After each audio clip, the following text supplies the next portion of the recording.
નમસ્કાર, નર્મદા સમાચારમાં આપનું સ્વાગત છે। સૌપ્રથમ જોઈશું આજના મુખ્ય સમાચાર। પેટ્રોલ અને ડીઝલની અછત સર્જાઈ હોવાની અફવાના પગલે વાહન ચાલકોની ધીરજ ખૂટી। ભરૂચ અંકલેશ્વરમાં પેટ્રોલ ડીઝલ માટે પેટ્રોલ પંપ પર લાઈનો લગાવી। ચૈત્ર નવરાત્રીના મંગળવારે ઓસારા ખાતે ભક્તોનું ઘોડાપુર ઉમટ્યું। મહાકાળી માતાના ભક્તોએ દર્શન કરી ધન્યતા અનુભવી।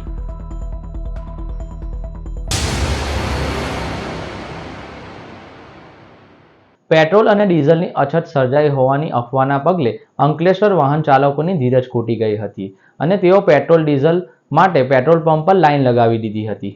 મિડલ ઈસ્ટમાં ચાલી રહેલ યુદ્ધની પરિસ્થિતિના પગલે અંકલેશ્વરમાં પેટ્રોલ અને ડીઝલની સપ્લાય પર અસર થવાની અફવાઓને કારણે લોકોમાં ગભરાટનું વાતાવરણ સર્જાયું છે। શહેરના વિવિધ પેટ્રોલ પંપો પર મોડી રાત સુધી વાહન ચાલકોની લાંબી લાઈનો જોવા મળી રહી હતી। સ્થાનિક લોકોના જણાવ્યા અનુસાર સપ્લાયમાં અછત થવાની આશંકાએ ઘણા લોકો આગોતરા જ પેટ્રોલ ભરવાનું શરૂ કર્યું છે, જેના કારણે અચાનક માંગમાં વધારો થયો છે। પરિણામે પેટ્રોલ પંપો પર ભારે ભીડ અને અવ્યવસ્થા જોવા મળી રહી છે। આ તરફ સરકારે પણ સ્પષ્ટ કર્યું છે કે રાજ્યમાં પેટ્રોલ ડીઝલનો પૂરતો સ્ટોક ઉપલબ્ધ છે અને સતત મોનિટરિંગ કરવામાં આવી રહ્યું છે। લોકોને અફવા પર ધ્યાન ન આપવા જણાવવામાં આવ્યું છે। વિશ્વ શાંતિ મહાકાળી મંદિર ઓસારા ખાતે ચૈત્ર નવરાત્રીના મંગળવારે ભક્તોનું ઘોડાપુર ઉમટ્યું હતું। દક્ષિણ ગુજરાતમાં સુપ્રસિદ્ધ મહાકાળી મંદિર ભરૂચ જિલ્લાના ઓસારા ગામે આવેલું છે, જ્યાં મહાકાળી માતાજી સ્વયં પાવાગઢથી બિરાજમાન છે। આ મંદિર મહિનામાં માત્ર મંગળવારે જ ભક્તો માટે દર્શનાર્થે ખુલ્લું રહે છે। હાલમાં ચૈત્ર નવરાત્રી દરમિયાન મંગળવારે વહેલી સવારથી જ ભક્તોની દર્શન માટે લાંબી લાઈનો જોવા મળી હતી।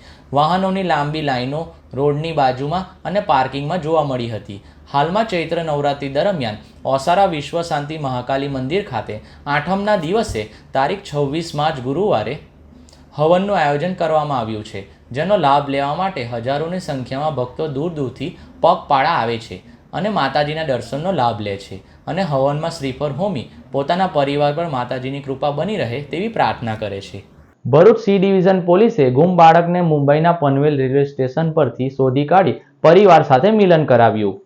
ગઈ તારીખ 21 માર્ચના રોજ ફરિયાદી શિવપ્રકાશ ઉમાશંકર દ્વિવેદી રહે શિવાલિક એવેન્યુ ઓસારા રોડ જાડેશ્વરનો દીકરો નામે વિનાયક શિવપ્રકાશ દ્વિવેદી ઉંમર વર્ષ 13 સાંજના 7 વાગ્યાની આસપાસ તેના મિત્રોને મુંબઈ જાઉંગા તેવું કહીને ઘરેથી નીકળી ગયો હતો, જેની કોઈ ભાળ ન મળતા આખરે સી ડિવિઝન પોલીસ મથક ખાતે ફરિયાદ નોંધાવવામાં આવી હતી।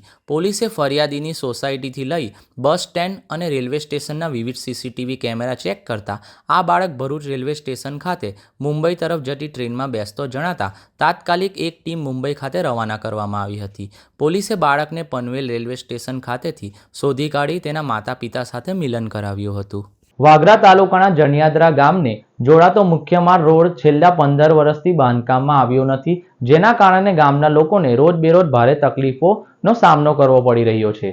મળતી માહિતી મુજબ આ રોડ પર માત્ર સમયાંતરે ખાડા પૂરવાની કામગીરી કરવામાં આવે છે, પરંતુ કાયમી ઉકેલ તરીકે નવો રોડ બનાવવામાં આવ્યો નથી। હાલ રોડની સ્થિતિ ખૂબ જ ખરાબ છે, જ્યાં મોટા ખાડા અને ઊંચા નીચા માર્ગને કારણે વાહન ચાલકો, વિદ્યાર્થીઓ, વૃદ્ધો અને દર્દીઓને આવવા જવામાં ભારે મુશ્કેલી પડી રહી છે। વરસાદી સિઝનમાં આ રોડ વધુ જોખમી બની જાય છે, જેને કારણે અકસ્માતની સંભાવના વધી જાય છે। સ્થાનિક ગ્રામજનોએ વારંવાર તંત્રને રજૂઆત કરી હોવા છતાં હજી સુધી કોઈ યોગ્ય પગલાં લેવામાં આવ્યા નથી। આ મુદ્દે આજે આમ આદમી પાર્ટીના જિલ્લા સંગઠન મંત્રી દીપક પટેલ અને તેમની ટીમ દ્વારા સ્થળ પર જઈને નિરીક્ષણ કરવામાં આવ્યું હતું, જેમાં ગામના લોકોની સમસ્યાઓ સાંભળી મીડિયા સમક્ષ રજૂ કરવામાં આવી હતી। આજ રોજ વાગરા તાલુકાના જનિયાદરા ગામની સીમમાં અમે ઊભા છે। આ રોડ જનિયાદરા ગામથી રૈયા ચોકડી સુધી જાય છે।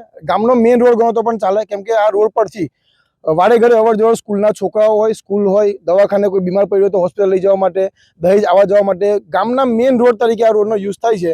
પણ ગામજનો આજે મારી સાથે ઊભા છે। ગામજનોના કહેવા મુજબ છેલ્લા 15 વર્ષથી આ ગામનો રોડ બન્યો નથી। ઘણી બધી વાર રોડની રજૂઆત કર્યા પછી જ્યારે ઇલેક્શન આવે યા કંઈ પણ આવે તો રોડની ગામવાળા બધા રજૂઆત કરે, એમના જે પણ લાગતા હોય તંત્ર અને અધિકારીઓને રજૂઆત કરે, પણ રજૂઆત કર્યા પછી પણ આ રોડનું બનાવવાનું કામ થયું નથી। ગામવાળાનું એવું કહેવું છે કે અહીંયા ખાલી જ્યારે પણ રજૂઆત કરીએ ત્યારે ખાલી ખાડા પૂરી અને જતા રહે છે। તો લાગતા હોય તંત્રને એટલું કહેવું છે કે છેલ્લા 15 વર્ષથી તમે જે વિકાસની વાતો કરો છો, વિકાસ ખાલી ચોપડા પર છે, પણ ઓરિજિનલમાં અહીંયા વિકાસ દેખાતો નથી, તો વિકાસની વાતો કરી અને ગામજનો સાથે અન્યાય થયેલો છે. હું અહીંયા લાગતા તંત્રને અને જે પણ જવાબદાર અધિકારી છે અધિકારીને કહેવા માંગુ છું કે જન્યદ્રાથી લઈને રૈયા ચોકડી સુધીનો જે રોડ છે એ 15 દિવસની અંદર આની પર યોગ્ય કાર્યવાહી કરવામાં આવે. જો યોગ્ય કાર્યવાહી કરવામાં નહીં આવે તો ગામજનો સાથે અમે અહીં આગળ ગાંધી ચિંધ્યા માર્ગે આંદોલન કરીશું. અમે 15 વર્ષથી રોડ માટે જનિયાદરાથી રૈયા ચોકડી માટે રજૂઆત કરી છે કે રોડ નવો બનાવો, પરંતુ કોઈ અધિકારી આનું ધ્યાન ધરતું નથી અને એની માટે કહેવા છતાં ઇલેક્શન ટાઈમે આવે છે, વાત કરે છે કે થઈ જશે, પણ કંઈ કામ થતું નથી. ભરૂચના નવા ડેરા વિસ્તારમાં આવેલ શ્રી રાધા વલ્લભજીના મંદિર ખાતે ભજન કીર્તન તથા સુંદરકાંડ પાઠનું આયોજન કરાયું છે. શુક્રવાર તારીખ 27મી માર્ચના રોજ ભરૂચના નવા ડેરા વિસ્તારમાં આવેલ પૌરાણિક શ્રી રાધા વલ્લભજીના મંદિર ખાતે શિવ ભજન મંડળ દ્વારા સાંજે 4 થી 6 કલાક દરમિયાન ભજનનું આયોજન કરાયું છે. જે બાદ અખિલ ભૂદેવ કલ્યાણ યજ્ઞ મંડળ દ્વારા રાત્રે 9 કલાકે પંચમ સોપાન સુંદરકાંડ યોજાશે, જેમાં શ્રી મયુર મહેતા તથા શ્રી કાર્તિકભાઈ વ્યાસ દ્વારા સંગીતમય સુંદરકાંડનું પઠન કરાશે. આ ધાર્મિક કાર્યક્રમનો લાભ લેવા ભરૂચની ધર્મપ્રેમી જનતાને નિમંત્રણ પાઠવાયું છે. ભરૂચ નગરપાલિકા હદ વિસ્તારમાં આવતા તમામ વ્યવસાયકારો જોગ અગત્યની સૂચના.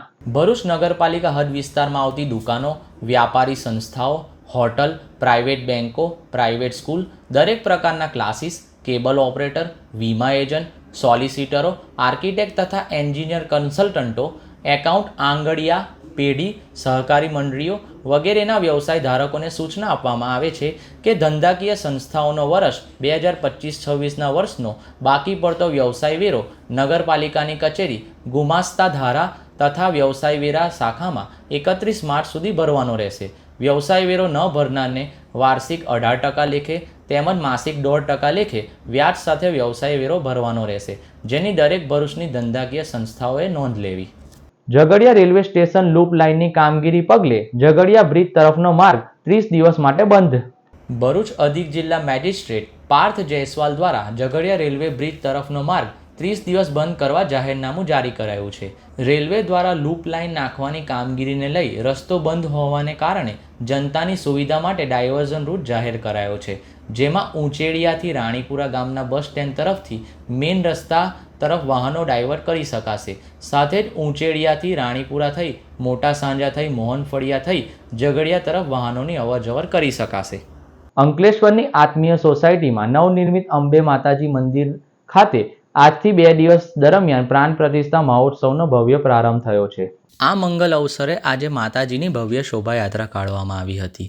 ફૂલોથી સુશોભિત મંદિર અને ભક્તિમય માહોલમાં સોસાયટીના રહીશો તેમજ સ્થાનિકો મોટી સંખ્યામાં જોડાયા હતા. શોભાયાત્રા દરમિયાન મહિલાઓ માતાજીના ગરબાના તાલે ઝૂમી ઉઠી હતી, જેનાથી સમગ્ર વાતાવરણ ભક્તિમય બની ગયું હતું. આવતીકાલે હિન્દુ શાસ્ત્રોક્ત વિધિ અને સંસ્કૃત મંત્રોચ્ચાર સાથે માતાજીની મૂર્તિની પ્રાણ પ્રતિષ્ઠા કરવામાં આવશે. આ ધાર્મિક વિધિ પૂર્ણ થયા બાદ તમામ ભાવિક ભક્તો માટે મહાપ્રસાદીનું પણ સુંદર આયોજન કરવામાં આવ્યું છે.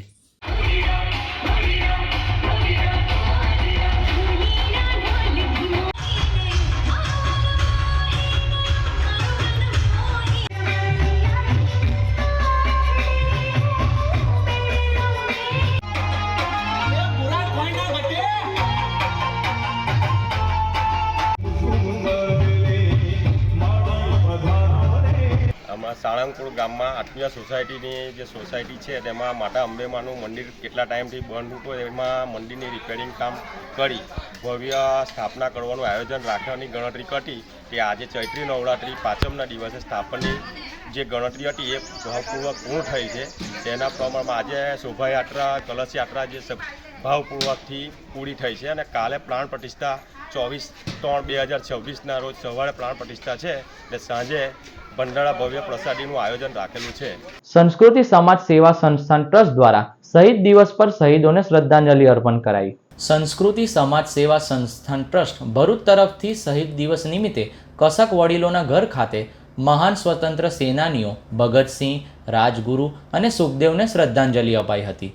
સંસ્કૃતિ ટ્રસ્ટના સ્થાપક પ્રકાશચંદ્ર પટેલ અને હેમાબેન પટેલ દ્વારા આ પ્રસંગે જણાવ્યું હતું કે રાષ્ટ્ર માટે આ પ્રતિષ્ઠિત નાયકોની શહાદત ભારતની સામૂહિક સ્મૃતિના ઊંડે સુધી અંકિત છે.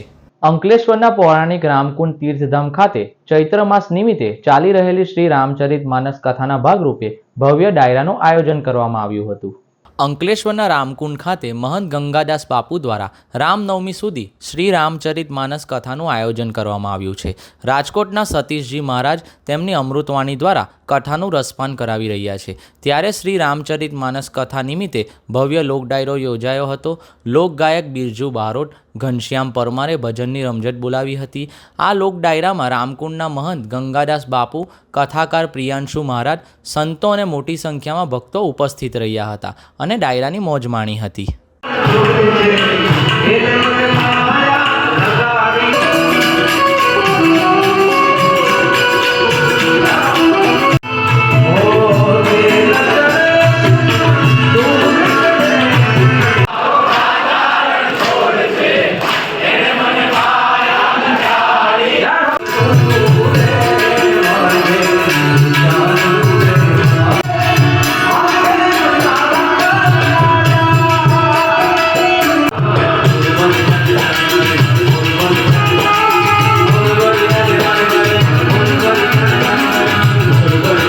અંકલેશ્વર હાંસોડ રોડ પર આવેલ નર્મદા લાઇફલાઇન હોસ્પિટલ ખાતે પોલીસ કર્મીઓ માટે મેડિકલ ચેકઅપ કેમ્પનું આયોજન કરવામાં આવ્યું હતું. અંકલેશ્વર હાંસોડ રોડ પર આવેલી નર્મદા લાઇફલાઇન હોસ્પિટલ ખાતે પોલીસ કર્મીઓ માટે વિનામૂલ્યે 2 દિવસ મેડિકલ કેમ્પનું આયોજન કરવામાં આવ્યું હતું. આ કેમ્પનો મુખ્ય ઉદ્દેશ 24 કલાક ફરજ બજાવતા પોલીસ કર્મીઓના આરોગ્યનું સંરક્ષણ અને સમયસર નિદાન કરવાનું હતું. કેમ્પ દરમિયાન મોટી સંખ્યામાં પોલીસ કર્મીઓએ હાજરી આપી અને પોતાના આરોગ્યની તપાસ કરાવી. ભરૂચમાં સ્થાનિક સ્વરાજ્યની સંસ્થાઓની ચૂંટણી માટે આમ આદમી પાર્ટીની પ્રથમ યાદી જાહેર કરાઈ છે, જેમાં 32 ઉમેદવારોના નામ જાહેર કરાયા છે. આવનારી સ્થાનિક સ્વરાજ્યની ચૂંટણી ધ્યાનમાં રાખીને આમ આદમી પાર્ટી દ્વારા ઉમેદવારોની પ્રથમ યાદી જાહેર કરવામાં આવી છે. પાર્ટીએ ભરૂચ જિલ્લામાં તાલુકા પંચાયત, નગરપાલિકા અને જિલ્લા પંચાયત માટે ઉમેદવારોના નામોની જાહેરાત કરી છે.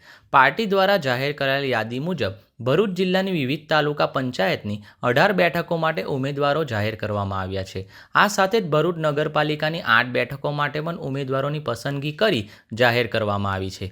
તે ઉપરાંત જિલ્લા સ્તરે પણ પાર્ટીએ પોતાની તૈયારી મજબૂત કરતા ભરૂચ જિલ્લા પંચાયતની 6 બેઠકો માટે પણ ઉમેદવારોના નામ જાહેર કર્યા છે. ભરૂચ ક્રિકેટ એસોસિએશન દ્વારા અંકલેશ્વરના ઉમરવાડા સ્થિત બુરહાની સ્પોર્ટ્સ ક્લબ ખાતે ભરૂચ લીગ ક્રિકેટ ટુર્નામેન્ટનો પ્રારંભ કરવામાં આવ્યો છે. ભરૂચ ક્રિકેટ એસોસિએશન દ્વારા આયોજિત Bharuch premier league BPL season 5નો ઉદ્ઘાટન સમારોહ અંકલેશ્વરના ઉમરવાડા સ્થિત બુરહાની સ્પોર્ટ્સ ક્લબ ખાતે યોજાયો હતો. કાર્યક્રમમાં શહેરના પ્રતિષ્ઠિત મહાનુભાવો, ક્રિકેટ પ્રેમીઓ અને ખેલાડીઓ મોટી સંખ્યામાં ઉપસ્થિત રહ્યા હતા. ઉદ્ઘાટન પછી BPL સિઝન 5ની પ્રથમ મેચ મેગા સ્ટ્રાઇકર્સ અને મયુરી 88 વચ્ચે રમાઈ હતી. આ પ્રસંગે બિરલા કોપર દહેજના સંદીપ ભટ્ટ, કેન્ડલ ગ્રુપના ઉમેશ વિઠ્ઠલાણી, ભરૂચ ક્રિકેટ એસોસિએશનના પ્રમુખ દુષ્યંત પટેલ, વાઇસ પ્રેસિડન્ટ ઇસ્માઇલ મતાદાર સહિતના હોદ્દેદારો ઉપસ્થિત રહ્યા હતા. ભરૂચ જિલ્લાના સ્થાનિક ખેલાડીઓને તેમની ખેલ પ્રતિભા ઉજાગર કરવા પ્લેટફોર્મ મળે એ હેતુસર આ ક્રિકેટ ટુર્નામેન્ટનું આયોજન કરવામાં આવ્યું છે, જેમાં ઓક્શન થકી 150 જેટલા ખેલાડીઓની પસંદગી કરવામાં આવી છે. આજે બુરહાની ક્રિકેટ ગ્રાઉન્ડ ઉમરવાડા ખાતે આજે ઓપનિંગ સેરેમની રાખવામાં આવી છે અને આ વર્ષે રેકોર્ડ એવા 300 જેટલા પ્લેયર્સોએ રજિસ્ટ્રેશન કરાવ્યું હતું અને ત્યારબાદ એની જે પ્રક્રિયા છે પ્લેયર્સ લેવાની એ પ્રક્રિયા પૂરી કરી અને આજે એની શુભ શરૂઆત કરવામાં આવી રહી છે. આ એક ભરૂચના ક્રિકેટર માટે એમ કહી શકાય કે આ એક જબરદસ્ત પ્લેટફોર્મ આપવામાં આવ્યું છે. ગઈ 4 સિઝન ખૂબ સારી રીતે રમાઈ અને જેની ચાહના અને જેના એમ કહી શકાય કે આખા ગુજરાતની અંદર એના વખાણ થયા છે કે બહુ સરસ આયોજન કર્યું છે. તો આ એક પ્રકારનો પ્લેટફોર્મ આપવાનું ભરૂચ ક્રિકેટ એસોસિએશન દ્વારા કરવામાં આવે છે અને આ વર્ષે સિઝન 5ની અંદર ઘણા બધા યુવા છોકરાઓને ખાસ કરીને લીધા છે. કુલ જંગી 1490 છોકરાઓ રજીસ્ટર કરાવીને 144 છોકરાઓ સિલેક્ટ થયા છે ઓક્શનના માધ્યમથી. અને આ લીગ આ સિઝન મને એમ લાગી રહ્યું છે કે આગલી 4 સિઝન કરતા એક નવી ઊંચાઈઓ સર કરશે અને ભરૂચમાંથી આ જ છોકરાઓમાંથી સારું ટેલેન્ટ બહાર આવશે. અને આ લીગ રમાડવા પાછળ હું સૌથી મોટો શ્રેય કોઈને આપું છું તો પ્રમુખ શ્રી દુષ્યંતભાઈ પટેલ, મેન્ટર મુનાફભાઈ અને તમામ ફ્રેન્ચાઇઝી જે સ્પોન્સરો છે, આ દરેકના સપોર્ટ વગર હું એક ચેરમેન છું પણ એક જવાબદારી આપવામાં આવેલી છે, પરંતુ આ સૌના સહકાર વગર આ લીગ પોસિબલ જ નથી. મારે એક મેનેજમેન્ટ કરવાનું છે. બટ આ જે લોકો છે દુષ્યંતભાઈએ મારા પર જે ભરોસો મૂક્યો છે, એક એવો ભરોસો કે ઇસ્માઇલ તું કર, અને એમના ભરોસાને હું ખરો ઉતરો છું. 4 સિઝનથી આ વર્ષ પણ ઉતરીશ એ મને આશા છે. અને આ સમગ્ર ખેલાડીઓ જે સિલેક્ટ થયા છે એમનો એક જ ઉદ્દેશ અને એક જ અમારું ટાર્ગેટ છે કે વિવિધ ગામડાઓમાંથી આ છોકરાઓ આવે છે, દૂર દૂરથી આ છોકરાઓ અહીંયાથી સિલેક્ટ થઈને આવે છે અને અહીંયા પરફોર્મ કરવાનો એમને જે મોકો મળે છે. અત્યાર સુધી ઘણા છોકરાઓ એવા સિલેક્ટ થઈ ગયા છે ભૂતકાળમાં જેને કોઈ ઓળખતું નહોતું, જેને ઓળખ નહોતી, જિલ્લામાં કોઈ ઓળખતું નહોતું, તેવા છોકરાઓને આજે લાઇમલાઇટમાં આવીને જિલ્લાની ટીમમાં વિવિધ ટીમોમાં રમી રહ્યા છે. પાનોલી સબસ્ટેશનની બહાર ડ્રમમાંથી 1.40 લાખના વીજ કેબલની ચોરી. પાનોલી જેટકો સબસ્ટેશનથી રોડ ક્રોસિંગ સુધી 11 kV 240 સ્ક્વેર mm કેબલ નાખવાની કામગીરી હોળીથી બંધ હતી. કેબલનું ડ્રમ સબસ્ટેશનની બહાર ગેટ પાસે પડેલું હતું. દરમિયાન 17થી 22 માર્ચ ત્રટકેલા તસ્કરો ડ્રમના રોલમાંથી 108 મીટર કેબલ કાપી લઈ ગયા હતા. રૂપિયા 1.40 લાખની કેબલ ચોરી અંગે પાનોલી પોલીસ મથકે ફરિયાદ નોંધાઈ હતી. જોગેશ્વરથી જોલવા નોકરી પરથી ઘરે જતા બાઇક ચાલકને ટેમ્પોએ ફંગોળી મોત નિપજાવી ફરાર. વાગરાના જોલવા ગામે રહેતો મૂળ ઉત્તર પ્રદેશનો 22 વર્ષીય રાહુલ મોહમ્મદ ઇસ્લામ રાતે જોગેશ્વરની હાકોર્સ કંપનીમાંથી ફરજ બજાવી ઘરે આવી રહ્યો હતો. જોલવા જીઓ પેટ્રોલ પંપ પાસે યુવાનની બાઇકને ટેમ્પો ચાલક ટક્કર મારી નાસી છૂટ્યો હતો. સ્થળ પર કોન્ટ્રાક્ટર અને અન્ય સંબંધી દોડી આવતા યુવાનનું ઘટના સ્થળે જ મોત નીપજ્યું હોવાનું બહાર આવ્યું હતું. બનાવ સંદર્ભે દહેજ પોલીસ મથકે અકસ્માતનો ગુનો નોંધી ફરાર ટેમ્પા ચાલકની તપાસ હાથ ધરી હતી. ભરૂચના યુપીએલ યુનિવર્સિટીના એડમિનિસ્ટ્રેટિવ ઓફિસરે 7 વિદ્યાર્થીઓ પાસેથી ફી વસૂલી સંસ્થાના 1.64 લાખ ચાઉ કર્યા. વાલિયાના વટારિયા સ્થિત યુપીએલ યુનિવર્સિટી સ્ટોફ SR Rotary Institute of chemical ટેકનોલોજીમાં ફેબ્રુઆરી 2024થી અમદાવાદના ચાંદખેડાના રીતેશ ઠક્કરની એડમિનિસ્ટ્રેટિવ ઓફિસર તરીકે નિમણૂક થઈ હતી. તેઓ ગત 25 સપ્ટેમ્બર 2025થી યુનિવર્સિટીમાં ફરજ પર આવવાનું બંધ કરી દીધું હતું. દરમિયાન રજિસ્ટ્રારે જે વિદ્યાર્થીઓની ફી બાકી હોય તેઓને જાણ કરતા આ એડમિનિસ્ટ્રેટિવ અધિકારીએ 7 વિદ્યાર્થીઓ પાસેથી કોલેજ હોસ્ટેલ ફી ઉઘરાવી લઈ યુપીએલના સ્ટુડન્ટ પોર્ટલ પર જમા નહીં કરી હોવાનો ભાંડો ફૂટ્યો હતો.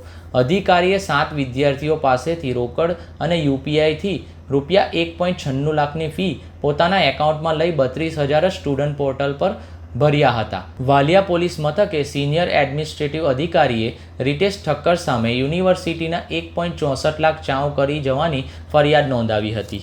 જંબુસરમાં વીજ કંપનીને ઝટકા પર ઝટકો આપતા કેબલ ચોરો પહેલા કેબલ કાપી લઈ ગયા બાદ હવે 1.32 લાખના કેબલની લાઇન પરથી જ કરી ચોરી. જંબુસર ટાઉનમાં અગાઉ ડાભા ચોકડીથી ગજેરા ગામ તરફ જવાના રોડ પર 41 ગાળાના કેબલો તસ્કરો કાપીને લઈ ગયા હતા. ફેબ્રુઆરીના અંતમાં તેનું સમારકામ કરી એગ્રીકલ્ચર લાઇન પર નવા કેબલો નાખવામાં આવ્યા હતા. જેની મુલાકાતમાં આ જ 11 kV વાવલી ફીડરની ભારે દબાણની વીજ લાઇનના 29 પોલના થાંભલા ઉપર આવેલ તારો કપાઈ ગયેલા જોવા મળી આવ્યા હતા. તસ્કરો 3,480 એલ્યુમિનિયમ વીજ કેબલ કિંમત રૂપિયા 1.32 લાખની ચોરી કરી જતા જુનિયર એન્જિનિયર જંબુસર પોલીસ મથકે ફરિયાદ નોંધાવી હતી. ભરૂચ એસઓજીએ સોલર કેબલની ચોરીના 13 ગુનામાં વોન્ટેડ આરોપીની ધરપકડ કરી. ભરૂચ એસઓજી ટીમને મળેલ ચોક્કસ બાતમી આધારે 1 મહિનાથી નેત્રંગ પોલીસ સ્ટેશનના 5 તથા વાલિયા પોલીસ સ્ટેશનના 4 કુલ 9 સોલર કેબલની ચોરીના ગુનાનો વોન્ટેડ આરોપી પારસમલ સિવાઈ રામજી ગજ્જર હાલ મોસાલી ચોકડી ખાતે હાજર છે. જે હકીકત આધારે તપાસ કરતા પોલીસે તેની ધરપકડ કરી તેને વાલિયા પોલીસ સ્ટેશનને હવાલે કર્યો હતો. આરોપી સોલર કેબલની ચોરીના ગુનામાં વોન્ટેડ હતો, જેની ધરપકડ કરવામાં પોલીસને સફળતા મળી છે. સમાચાર પૂર્ણ કરતા પહેલા એક નજર મુખ્ય સમાચારો પર. પેટ્રોલ અને ડીઝલની અછત સર્જાઈ હોવાની અફવાના પગલે વાહન ચાલકોની ધીરજ ખૂટી. ભરૂચ અંકલેશ્વરમાં પેટ્રોલ ડીઝલ માટે પેટ્રોલ પંપ પર લાઈનો લગાવી. ચૈત્ર નવરાત્રીના મંગળવારે ઓસારા ખાતે ભક્તોનું ઘોડાપૂર ઉમટ્યું. મહાકાળી માતાના ભક્તોએ દર્શન કરી ધન્યતા અનુભવી. તો આ હતા અત્યાર સુધીના મુખ્ય સમાચાર. નવા સમાચારો સાથે ફરી મળીશું. નમસ્કાર.